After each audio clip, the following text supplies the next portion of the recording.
Hello అండి, నేను ఈరోజు దాల్చా చేసి చూపించబోతున్నానండి. బగారా రైస్లోకి మంచి కాంబినేషన్. ఎలా చేయాలో ఇప్పుడు చేసి చూపించబోతున్నాను. కప్పు శనగపప్పు, పావు కప్పు కందిపప్పు వాష్ చేసి పచ్చిమిరపకాయలు, పసుపు, ఉప్పు, నూనె వేసి విజిల్స్ పెట్టుకుందాము. కొంచెం చింతపండుని వాష్ చేసుకొని నానబెట్టుకుందామండి.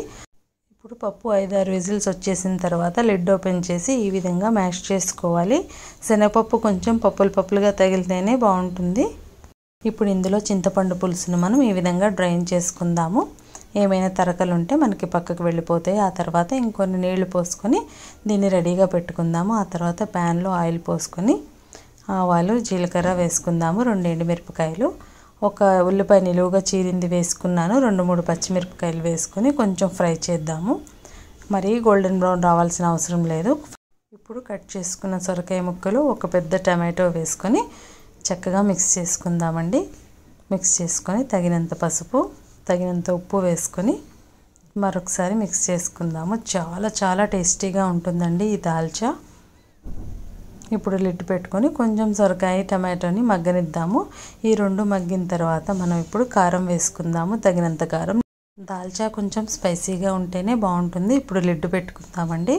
లిడ్ పెట్టుకొని ఒక 5 మినిట్స్ తర్వాత లిడ్ ఓపెన్ చేసి ఒకసారి ఇట్లా మిక్స్ చేసుకుందాము. నా ఛానల్ కానీ కొత్తగా చూస్తున్న వాళ్ళైతే లైక్, షేర్, సబ్స్క్రైబ్ చేయండి ఫ్రెండ్స్.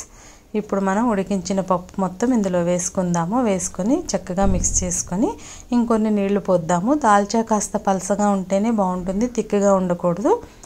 కన్సిస్టెన్సీకి తగ్గట్లు ఈ విధంగా నీళ్లు పోసుకొని బాగా తెల్లనిద్దాము. ఇప్పుడు కొంచెం చిన్న ప్యాన్ పెట్టుకొని, పోపు ప్యాన్ పెట్టుకొని అందులో కొంచెం ఆయిల్ వేసి 1 స్పూన్ అల్లం వెల్లుల్లి గోల్డెన్ బ్రౌన్ వచ్చే వరకు ఫ్రై చేసుకొని ఇది మొత్తం కూడా ఇందులో వేసేసుకోవాలండి. ఇదే అసలైన టేస్ట్ ఇస్తుంది మనకి. అల్లం వెల్లుల్లి పేస్ట్ ఉల్లిపాయ వేగేటప్పుడు కూడా వేసుకోవచ్చు, కానీ ఇలా మధ్యలో వేస్తే మంచి ఫ్లేవర్ వస్తుంది. కరివేపాకు దుయ్యకుండా వేసుకోవాలి.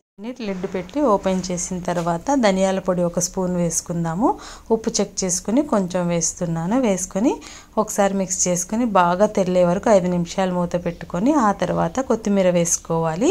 చక్కటి దాల్చా రెడీ అయింది. Try this once. Thanks for watching.